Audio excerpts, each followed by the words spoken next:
What is up, guys? I'm George Mossey. This is my co-host Heather C. So let's get weird, right? Seeking Sister Wife has premiered season 4, or 4 seasons of Seeking Sister Wife, and we have one familiar face so far, another familiar face that we'll meet later in the season, and then two new people. And I want to jump in. There's a lot to talk about. There's a lot of unpacking to do. Let's talk about the Foley family from Eastern Texas, I guess Houston. So we meet Brenda and Steve, and apparently Steve was married before, and his first wife was actually raised in the Latter day Saints church. And they did not practice polygamy until later in life. And he met Brenda, and they ended up doing dates together and hanging out. And then they realized that they were dating. But unfortunately, the dynamic didn't work, ended up leaving. And that was really hard for them. And now they are on the show and they're seeking to have a new sister wife, and they're courting April, who is actually 21 years old. Oh, I didn't mention Brenda's 38 and Steve is 42, and they're courting April, who's 21 years old, who is pretty skeptical. She's never been in a plural relationship before. So, what do you think about this couple? First impression, what's jumping out at you? Out of the ones that we met, I would say that they're not really memorable yet. I mean, but I try not to be too harsh because it's only the first episode. Um, but they needs to be more to their storyline. I already feel like April doesn't belong. She doesn't have chemistry. I mean, like there's so much awkwardness going on in their little boat ride. Like I said, I'm trying to give everybody a chance. It was episode 1, but I don't Right. know. I'm gonna have to see I how this mean, goes. so far, the most compelling thing was the 21-year age difference between Steve and April. And then there's a 17-year-old age difference between Brenda and April. And Brenda has a worry in the back of her mind like, well, if he's married to a 21-year-old and then a 38-year-old, in 10 years, when she's about to be 50, is he going to be more attracted, to Of the course. younger sister wife? And that's a pretty normal way to think. When you think of an older man, they typically are interested in the younger looking woman. So I definitely understand her worry, but I guess in this lifestyle you can't really worry about that, right? That's not really something that you can't really be very insecure. It doesn't leave a lot of room for insecurity in this type of lifestyle. But let's jump over and talk about the Merrifields. So everybody remembers Garrick and Danielle, and we actually met Roberta last season, who is actually still a part of their family, just from Brazil. She's not actually in America yet. Her visa is approved to come to America, but her mom, unfortunately, is sick and needs care, and she does not want to leave and be that far away from her, not knowing what her mom's medical situation will be. So we check in with them in Colorado. They're living in an RV while their new home is being built. And they revealed to us that they are courting a new woman named Leah, who is a nurse from California.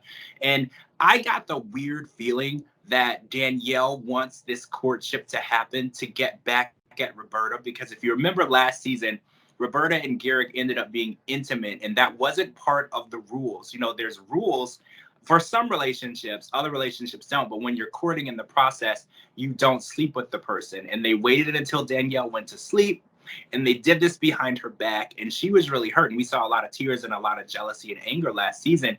And now Danielle is the one who brought up the idea of bringing in a wife number 3. And I'm wondering if this has anything to do with revenge, right?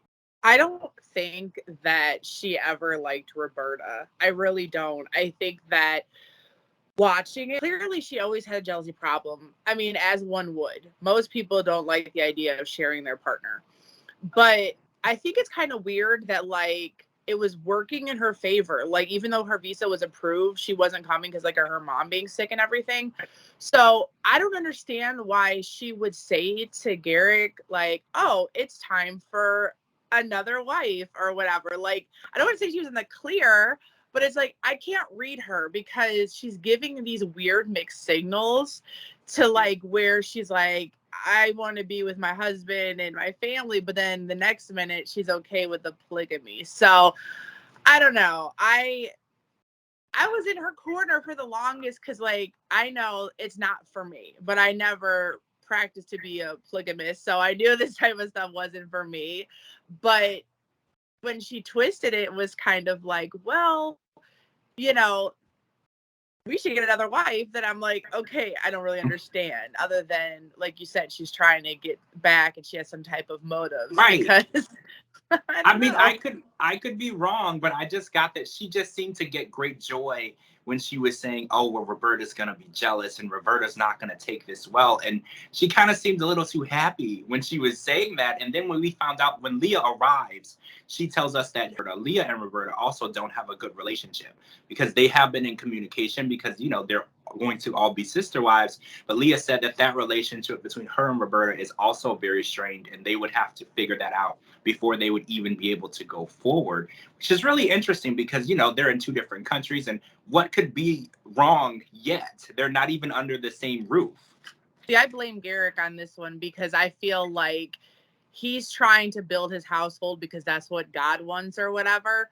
So my thing is that why are you going into all these relationships with them being toxic? First of all, your main woman who you married and had kids with isn't on board. So first of all, his first step should have been counseling to repair what they had and make sure this is really the religion that they want to choose. Second of all, you know, this Roberta that you're so madly in love with, she's a jealous person. Like, stop picking people to be that are jealous to be in this religion with you. This clearly isn't for everybody.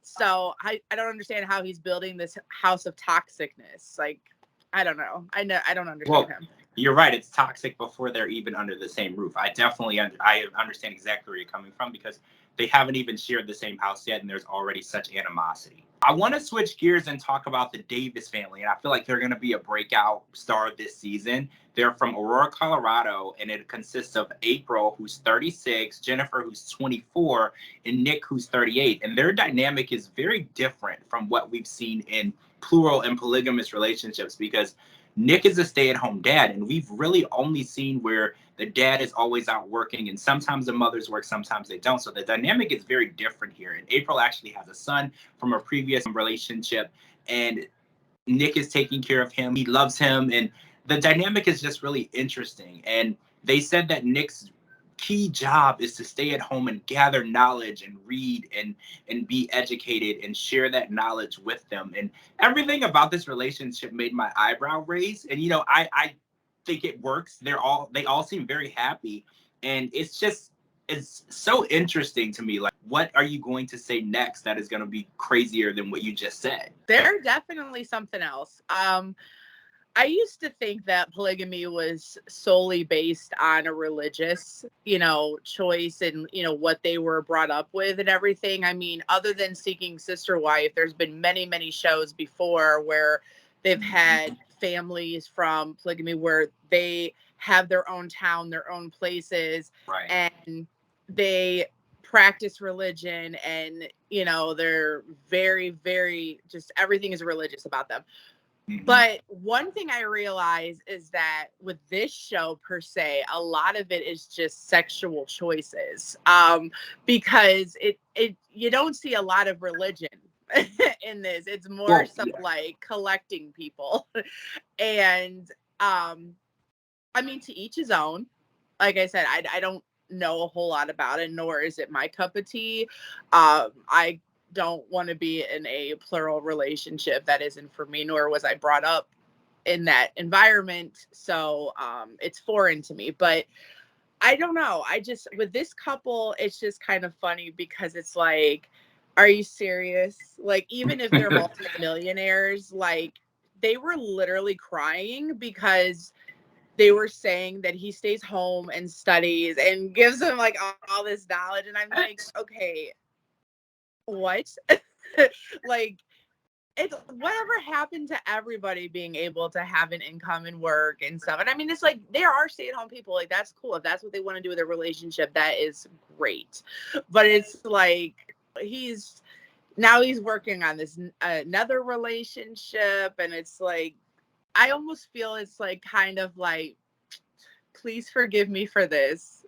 I don't want to say like a pimping situation, but it's kind of looking like something more than what it's supposed to be. So I I'm mean, like I said, I'm trying to give people the benefit of a doubt. I don't want to be that guy. So we haven't seen a lot of them, but we do know that Danielle is 22 years old, so she's a lot younger than this collective, of people. And that could be because it works well the way they're doing it now, especially with the child involved and everyone being a part of it. But bringing in a younger wife, I think, is going to disrupt what they have going on, because what I've seen of them, they are doing really well. They get along well.